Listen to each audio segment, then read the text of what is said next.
Hello friends, data structure सीखने की series में आज हम लोग देखेंगे एसिम्प्टोटिक नोटेशन।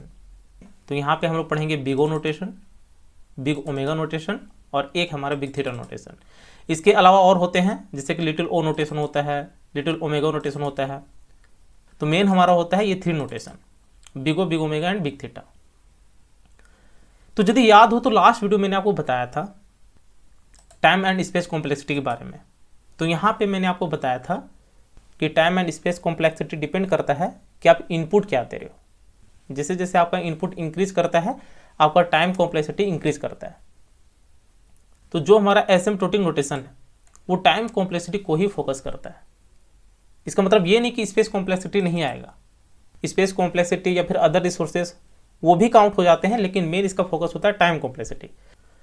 तो यदि यहाँ पे टाइम कॉम्प्लेक्सिटी को फोकस किया जाए तो हमने देखा था कि यदि इनपुट में हम लोग चेंजेस करते हैं, हमने यहाँ पे एग्जांपल लिया हुआ था प्राइम नंबर का, कि यदि हम एक प्राइम नंबर फाइंड आउट करते हैं 1 से 10 के बीच, तो वहाँ पे सपोज हमारा 2 मिली सेकेंड का टाइम लेता है। लेकिन जैसे हम लोग वैल्यू इंक्रीज करते हैं 1 से 20 तक, तो यहाँ पे भी हमारा टाइम कॉम्प्लेक्सिटी इंक्रीज कर जाता है। तो इससे रिलेटेड हमने एक ग्राफ बनाया था। यहाँ पे हमने देखा था कि जैसे जैसे एन इंक्रीज कर रहा है वैसे ही हमारा टाइम ही इंक्रीज कर रहा है, एन हमारा इनपुट हो जाता है। तो ये ग्राफ किसी भी वे में हो सकता है, ये लीनियर हो सकता है, स्क्वायर के फॉर्म में इंक्रीज कर सकता है, क्यूबिक फॉर्म में इंक्रीज कर सकता है, लॉग के फॉर्म में इंक्रीज कर सकता है। और ऐसा नहीं कि सिर्फ इंक्रीज कर रहा है, कहीं पे इंक्रीज करेगा, डिक्रीज करेगा, कहीं पे फ्लक्चुएट होगा। तो डिपेंड करता है कि हमारा एल्गोरिदम कैसा है और उसका रिस्पॉन्स कैसा है इनपुट के बेस पे। तो जो हमारा एसिम्प्टोटिक नोटेशन है ये बेसिकली इसी पे डील करता है कि हमारे नंबर ऑफ इनपुट में टाइम कॉम्प्लेक्सिटी क्या रिस्पॉन्स करता है। तो यहां पे बेसिकली इसको हम लोग मैथमेटिकल टर्म में डील करते हैं। तो मैथमेटिकल टर्म में आने से पहले हम लोग एक छोटा सा एग्जांपल लेंगे, उससे आपको सारी चीजें क्लियर हो जाएंगी। लेकिन यदि आप डायरेक्ट मैथमेटिकल पार्ट पे जाओगे तो वहां पे बिल्कुल समझ में नहीं आएगी कोई भी चीज। तो समझने के लिए सबसे पहले यहां पे हम लोग आते हैं, एक एग्जाम्पल के साथ हम लोग चलते हैं, और वो एग्जाम्पल हमारा लीनियर सर्च। लीनियर सर्च तो हम लोग डिटेल में पढ़ेंगे आने वाले वीडियो में, लेकिन इसका मतलब यह मान के चलिए कि एक एरे है और उस एरे में हमें इंडेक्स 0 से लेके n-1 तक एक वैल्यू फाइंड आउट करनी है। तो वो एक लीनियर सर्च हो गया, इंडेक्स 0 से n-1 तक। सपोज हमारे पास यहाँ पे कुछ नंबर्स के लिस्ट है जो कि एक एरे के फॉर्म में प्रेजेंट किया गया है, और यहाँ पे हमें मैक्सिमम एलिमेंट फाइंड आउट करने हैं कि यहाँ पे मैक्सिमम एलिमेंट कौन सा है। आप चाहो तो यहाँ पे दूसरा वैल्यू भी ले सकते हो, लेकिन समझने के लिए यहाँ पे हमने सीरियल वे में डेटा को रखा है 1 2 3 4 5 6 लेके 10 तक। इसका जो इंडेक्स है वो 0 है, इसका जो है वो 1 है। आपको पता है कि एरे में हम लोग 0 इंडेक्स से स्टार्ट करते हैं। वैसे ये सारी चीज़ें हम लोग डिटेल में पढ़ने वाले हैं। तो सारे का अपना अपना इंडेक्स नंबर है, जो लास्ट वाला वैल्यू होगा उसका इंडेक्स होगा 9, क्योंकि n-1 होता है। तो यदि ये हमारा डेटा एक सॉर्टेड फॉर्म में है, सॉर्टेड फॉर्म में मतलब इंक्रीजिंग ऑर्डर में, जैसा कि यहाँ पे प्रेजेंट भी किया गया है, तो सॉर्टेड डेटा में यहाँ पे हमारा जो पहला एलिमेंट है उसकी वैल्यू सबसे छोटी है और जो लार्ज वाली वैल्यू है वो लास्ट में आ रहा है। तो यदि यहाँ पे कंपाइलर सर्च करेगा तो मैक्सिमम एलिमेंट फाइंड आउट करने के लिए उसको काफ़ी टाइम लगेगा, उसको लास्ट में जाके मैक्सिमम एलिमेंट मिलेगा। तो ये एक सिनेरियो हो गया हमारा केस 1 में। सेकेंड केस में यदि इसी को हम लोग प्रेजेंट कर रहे होते डिक्रीजिंग ऑर्डर में, तो यहाँ पे फर्स्ट में ही उसको 10 दिख जाता, मतलब यहाँ पे टाइम कॉम्प्लेक्सिटी घट गई। तो ये हमारा केस 2 हो गया। एक लास्ट केस है जो हमारा एवरेज केस है, कि यहाँ पे ना तो उसको फर्स्ट में मिला ना तो लास्ट में मिला, बीच के किसी एक वैल्यू में इसको मैक्सिमम एलिमेंट मिल गया। तो ये हमारा हो गया एक एवरेज केस। तो लास्ट वीडियो में मैंने आपको जो बताया था कि एल्गोरिथम एनालिसिस के लिए हम लोग बेसिकली 3 केस को पढ़ते हैं, worst case, best case and average case. तो जो हमारा बेस्ट केस है उस केस में हमारे रिसोर्सेज का कम यूटिलाइजेशन हो रहा होता है। यहाँ पे टाइम कॉम्प्लेक्सिटी हमारी कम होती है, मतलब कोई भी डेटा जो परफॉर्म हो रहा होता है उसमें टाइम कम लगता है और वहाँ पे सही परफॉर्मेंस हमारा आ रहा होता है। लेकिन बेस्ट केस हमेशा कम ऑब्जर्व किया जाता है एल्गोरिथम एनालिसिस में। हमेशा जो ऑब्जर्व किया जाता है वो होता है हमारा वर्स्ट केस और एवरेज केस, और कभी कभी हम लोग बेस्ट केस यूज कर लेते हैं वर्स्ट केस को बेटर बनाने में। तो ये हमारे 3 केसेस हो गए। तो नोटेशन में जब भी बात आएगी ये एग्जांपल हमेशा आपको याद में रखना है कि वर्स्ट केस में कंपाइलर को ज़्यादा टाइम लग रहा है, बेस्ट केस में कम लग रहा है और एवरेज केस में एवरेज लग रहा है। अब इसी को ध्यान में रखते हुए हम लोग आते हैं मैथमेटिकल वाले पोर्शन में। तो एसिम्प्टोटिक नोटेशन बेसिकली आपका मैथमेटिकल रिप्रेजेंटेशन होता है एक एल्गोरिदम एनालिसिस का। दूसरे वर्ड्स में आप बोल सकते हो कि यदि एल्गोरिदम का एफिशिएंसी निकाला जाए, एल्गोरिदम का एफिशिएंसी कहने का मतलब वही हो गया टाइम कॉम्प्लेक्सिटी एंड स्पेस। तो यहाँ पे बेसिकली हम लोग टाइम कॉम्प्लेक्सिटी से ही डील कर रहे हैं। तो यदि यहाँ पे हम लोग टाइम कॉम्प्लेक्सिटी फाइंड आउट करते हैं विद रिस्पेक्ट टू एन, तो यहाँ पे हमारे पास 3 केसेस हो जाते हैं, best case, worst case and average case.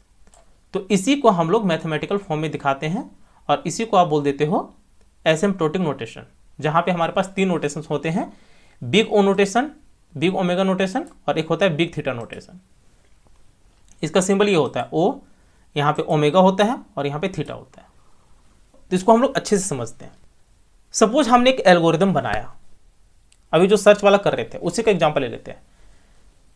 हमने एक एल्गोरिदम बनाया सर्च का, और जो मैथमेटिकल वे में हमने प्रेजेंट करने के लिए एक फॉर्मूला बनाया या फिर एक इक्वेशन लिखा, वो हमारा ये है fn equal to N square plus 2n।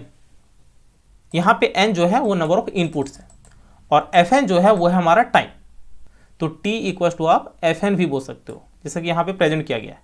ये fn है या फिर t है, तो fn बेसिकली t को प्रेजेंट कर रहा है और n यहाँ पे नंबर ऑफ इनपुट्स को प्रेजेंट कर रहा है। तो जैसे जैसे इनपुट यहाँ पे इंक्रीज करेगा वैसे वैसे यहाँ पे हमारा टाइम का रिस्पॉन्स मिलेगा। तो fn में हमारा ये वाला ग्राफ है, एक काइंड ऑफ जो स्ट्रेट लाइन है लीनियर वाला, ये हम लोग मान के चल रहे हैं कि ये हमारा fn वाला ग्राफ है जो बेसिकली प्रेजेंट करता है t with respect to n। Analysis में बेसिकली हम लोग क्या करते हैं, जो हमारा हाईएस्ट डिग्री वाला टर्म होता है, यहाँ पे हाईएस्ट डिग्री वाला टर्म क्या है n स्क्वायर, और बाद वाले टर्म क्या है प्लस 2n। इसके साथ ही बहुत सारे हो सकते हैं, जैसे यहाँ पे +3 भी हो सकता था, लेकिन जो हाईएस्ट डिग्री वाला टर्म होता है वो मोस्ट डोमिनेटिंग होता है, जो हमारा रेस्ट वाला वैल्यू होता है। वो कैसे, इसको एग्जांपल से समझते हैं। सपोज हमारे पास n का वैल्यू 1 है, तो जब यहाँ पे n का वैल्यू चेक किया तो n के 1 वाले वैल्यू में fn जो हमारा आ रहा था वो आ रहा था 1 का स्क्वायर प्लस 2n, मतलब 2 × 1 + 1, 3 आ रही है हमारी fn की वैल्यू। तो ये fn की वैल्यू ये कंप्लीट हो गया by combining n square plus 2n। लेकिन यदि यहाँ पे हम लोग n स्क्वायर को कंसिडर करते हैं तो n की 1 वाले वैल्यू में हमारी वैल्यू जो आएगी n square equal to 1। n का वैल्यू 1 तो 1 का स्क्वायर 1 आएगी। यदि यहाँ पे n की वैल्यू 2 रखी जाए तो fn की वैल्यू हो जाएगी आपकी 8 और n स्क्वायर की वैल्यू हो जाएगी 2 × 2 = 4। यहाँ पे n स्क्वायर की वैल्यू कम आ रही है इन कंपेरिजन ऑफ fn। एक और देखते हैं, यदि n की वैल्यू 100 होती तो fn की वैल्यू क्या होती, 100 का स्क्वायर मतलब 10,000 प्लस 2 × 100, मतलब यहाँ पे 200 प्लस 10,000, तो यहाँ पे 10,200 हो जाएगी वैल्यू fn की, और n स्क्वायर की वैल्यू क्या हो जाएगी 10,000। तो बिग वैल्यू के लिए यहाँ पे हम लोग जो ऑब्जर्व कर रहे हैं वो ये देख रहे हैं कि यहाँ पे ज़्यादा डिफरेंस नहीं है। n स्क्वायर की खुद की वैल्यू 10,000 है और पूरे फंक्शन मिला के जो हमारी वैल्यू आ रही है वो 10,200 है। तो एक फिक्स्ड इनपुट के बाद हम लोग क्या करते हैं, n स्क्वायर की वैल्यू ही कंसिडर कर लेते हैं पूरे फंक्शन के लिए। तो यदि यहाँ पे fn की बात की जाए तो fn इक्वल टू हम लोग यहाँ पे n स्क्वायर लेके चलेंगे, जो हाईएस्ट डिग्री वाली वैल्यू होती है उसी को लेके हम लोग चलते हैं एनालिसिस में। ये हमारी हो गई पहली बात। सेकंड ये है कि जो हमारी n स्क्वायर की वैल्यू आई, इसको सपोज हमने माना gn इक्वल टू हमने मान लिया n स्क्वायर। हम लोग क्या करते हैं, इसको वर्स्ट बनाते हैं। fn वाले ग्राफ में जो हमारा रिस्पांस मिल रहा है इसको हम लोग वर्स्ट बना रहे हैं अब बाय यूजिंग gn। तो अभी gn हमारा है n स्क्वायर। वर्स्ट क्यों बनाएंगे, लीनियर सर्च याद रखिएगा जो अभी हमने किया था कि एक वैल्यू को फाइंड आउट करने के लिए हमारा वर्स्ट केस क्या हो सकता है, मैक्सिमम टाइम क्या ला सकता है। यहाँ हमारी जो टाइम है fn वो एक नॉर्मल एल्गोरिदम के बेस पे है, लेकिन यदि वर्स्ट केस में जाएंगे तो उस केस में इसका रिस्पांस क्या होगा, तो उसके लिए हम लोग gn का हेल्प ले रहे हैं। तो जीएन में हमने क्या किया, अभी हमारा जीएन का वैल्यू n स्क्वायर है, तो जीएन में हमने क्या किया, इसको वर्स्ट बनाने के लिए इसको 3 से मल्टीप्लाई कर दिया। तो इसकी वैल्यू जो होगी fn के कंपैरिजन में थोड़ी अधिक होगी, मतलब यहाँ पे टाइम कॉम्प्लेक्सिटी हल्का ज़्यादा लग रहा होगा। और ऐसा नहीं कि ये चेंजेस हम लोग बहुत ज़्यादा लेते हैं, बहुत छोटे लेवल पे हम लोग चेंजेस लेते हैं। तो यदि यहाँ पे 3 से हम लोग मल्टीप्लाई करते हैं तो हमारी जो वैल्यू हो जाती है या इक्वेशन जो हो जाती है वो यहाँ पे 3n स्क्वायर हो जाती है, मतलब 3 इंटू n का स्क्वायर। और यदि यहाँ पे 3gn जब कैलकुलेट किया जाता है n के कंपैरिजन में, तो यहाँ पे 3gn की वैल्यू हो जाती है 3 जब n की वैल्यू 1 रहती है, और यहाँ पे fn क्या आ रही थी 3। यदि यहाँ पे n की वैल्यू 2 रखी जाए तो 3gn की वैल्यू आ जाएगी 12। यदि यहाँ पे n की वैल्यू 100 रखी जाए तो वैल्यू हो जाएगी हमारी 30,000। मतलब यहाँ पे n स्क्वायर जो 10,000 आ रही थी, या बोल सकते हो 10,200 आ रही थी, अब यहाँ पे 30,000 आ रही है, मतलब इतना डिफरेंस हो गया। तो यहाँ पे 3gn जो है वो हमेशा डोमिनेट कर रहा है fn को एक पर्टिकुलर इनपुट के बाद। मतलब यहाँ पे यदि आप देखोगे तो n की वैल्यू 1 में दोनों की वैल्यू सेम है। तो यहाँ पे यदि आप आओगे n की वैल्यू 1 में हमने ये मान लिया कि 3 मिलीसेकेंड आ रही है टाइम कॉम्प्लेक्सिटी, तो यहाँ पे देख सकते हो ग्राफ में दोनों कोलैप्स कर गया, मतलब एक ही पॉइंट पे दोनों आ गया। तो यहाँ पे दोनों की वैल्यू हो गई इक्वल। लेकिन इसके बाद जो भी वैल्यू हमने एंटर किया, gn की वैल्यू हमेशा डोमिनेट किया fn के ऊपर। तो जो यहाँ पे gn वाला ग्राफ है जिसको हमने यहाँ पे डोमिनेंट बनाया, इसी को हम लोग बोलते हैं अपर बाउंड। तो यहाँ पे अपर बाउंड की वैल्यू हमेशा ग्रेटर देन इक्वल टू है fn की, जब यहाँ पे n की वैल्यू ग्रेटर देन है n नॉट। n नॉट मतलब जहाँ पे दोनों की वैल्यू इक्वल हो रही थी, और n मतलब n नॉट से ग्रेटर वाली वैल्यू, मतलब 1 के बाद वाली वैल्यू। तो यहाँ पे बिग ओ नोटेशन के लिए हम लोग क्या लेते हैं इक्वेशन के फॉर्म में, fn जो है वो हमेशा लेस देन इक्वल टू है ओ नोटेशन ऑफ gn। यहाँ पे नोटेशन में हम लोग ओ यूज करते हैं, और gn हमारा जो है वो ये वाला अपर बाउंड वाला। तो यहीं पे हमारा कांस्टेंट भी आ गया, ये आप मान के चलिए। तो fn की वैल्यू हमेशा लेस देन इक्वल टू है o ऑफ gn। कौन से कंडीशन में, जब n की वैल्यू ग्रेटर है n नॉट। तो ये हमने वर्स्ट केस बना लिया कि हमारा जो टाइम कॉम्प्लेक्सिटी है वो मैक्सिमम होगा। सेम चीजें हम लोग बना सकते हैं लोअर बाउंड के केस में। यहाँ पे एक हमने gn ही बनाया, लेकिन यहाँ पे ये लोअर बाउंड है। लोअर बाउंड में बेसिकली क्या होगा, बेस्ट केस होगा। मतलब यहाँ पे जो gn की वैल्यू है वो fn से लेस देन इक्वल टू होगी। तो यहाँ पे आप बोल सकते हो बिग ओमेगा नोटेशन में fn की वैल्यू हमेशा ग्रेटर देन इक्वल टू होगी ओमेगा ऑफ gn, जहां पे n greater than n not. जो हमारा ग्राफ है उसी के बेस पे यहाँ पे इसको हम लोग प्रेजेंट कर रहे हैं, और जो नोटेशन हमारा है उसी नोटेशन को यहाँ पे हम लोग ले रहे हैं, और यहाँ पे कांस्टेंट भी साथ में चल रहा है। और एक हमारा big theta notation. Big theta notation basically आपका एवरेज बताता है, एवरेज केस, लीनियर सच वाला याद रखिएगा। तो एवरेज केस में fn की वैल्यू जो है वो lower bound and upper bound के बीच में रहती है। ये आपको प्रेजेंट कर रहा है लोअर बाउंड जो ये वाला है, और ये आपको प्रेजेंट कर रहा है अपर बाउंड जो कि ये वाला है। तो fn की वैल्यू ये दोनों के बीच रहती है। तो मतलब एवरेज केस में जो हमारी टाइम कॉम्प्लेक्सिटी होगी वो lower bound and upper bound के बीच में होगी। वर्स्ट केस में हमारा क्या होगा, जो fn की वैल्यू होगी वो लेस होगी gn के कंपेयर में, और वो भी कब, एक पर्टिकुलर इनपुट के बाद।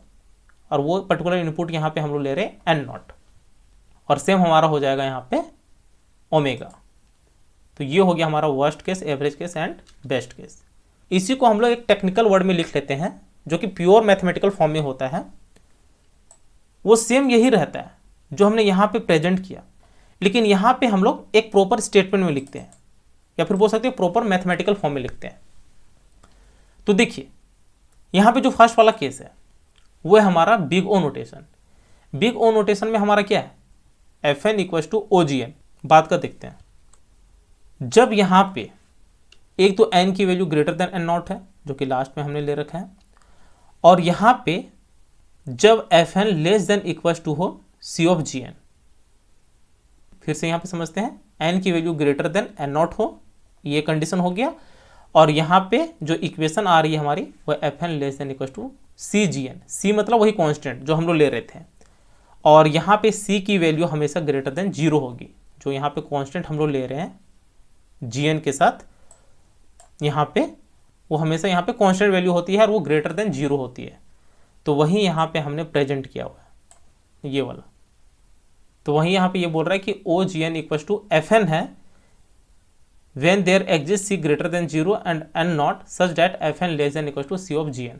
यहाँ पे ये H1 बोल रहा है कि fn less than equals to c of gn होगा for all n greater than n not। Same आपका इसमें भी है थीटा नोटेशन में। थीटा नोटेशन में क्या है, fn की वैल्यू लेस देन है o of gn और ग्रेटर देन इक्वल्स टू है ओमेगा ऑफ gn। कौन से वैल्यू में, n greater than n not. और यहाँ पे omega of gn equals to fn such that there exists c greater than 0 and n not such that fn greater than equals to c of gn। मतलब जो हमने यहाँ पे बनाया है सेम चीज़ें यहाँ पे एक प्रॉपर मैथमेटिकल के फॉर्म में लिख दिया है हमने। तो यदि यहाँ पे आप आओगे, यहाँ पे मैंने एक और प्रेजेंट किया हुआ है, सिंपल लिया हुआ है। यहाँ पे यदि आप आओगे तो बिग ओ नोटेशन का सिंपल यहाँ पे डेफिनेशन है कि the big O notation describes the worst case running time of a program, कि एक प्रोग्राम का वर्स्ट केस क्या हो सकता है with respect to input. Big omega notation में हमारा बेस्ट केस हो जाएगा। तो यहाँ पे ये बोला हुआ है the big omega notation describes the best case running time of a program, और यहाँ पे बिग थीटा नोटेशन में ये बोल रहा है कि the big theta notation describes the average case running time of a program, कि एक प्रोग्राम का एवरेज केस क्या है विद रिस्पेक्ट टू इनपुट। तो यहाँ पे बेसिकली इसका कंपेरिजन होता है बिग ओ से एंड बिग ओमेगा से, तो ये दोनों के बीच लाइक करता है। तो यहाँ पे यदि आपको इंटरव्यू वगैरह में पूछा जाए तो आप इसको एक्सप्लेन कर पाओ, इतना आपको कर लेना है। और स्टार्टिंग आपको यहीं से करना है, लीनियर सर्च से स्टार्ट कीजिए, जो यहाँ पे एग्जांपल मैंने बताया हुआ है, बस इसको पहले ध्यान में दीजिए और सारी चीज़ें वहाँ पे रिवाइंड कीजिए। तो ये हमारा था एसिम्प्टोटिक नोटेशन। तो उम्मीद है ये वीडियो आपको जरूर अच्छी लगी होगी। यदि अच्छी लगी होगी तो चैनल को शेयर और सब्सक्राइब जरूर करें, साथ ही बेल आइकन को प्रेस कर लेना ताकि जैसे मैंने आप अपलोड करूँ उसकी नोटिफिकेशन आपको तुरंत मिल जाए। Thank you, happy learning.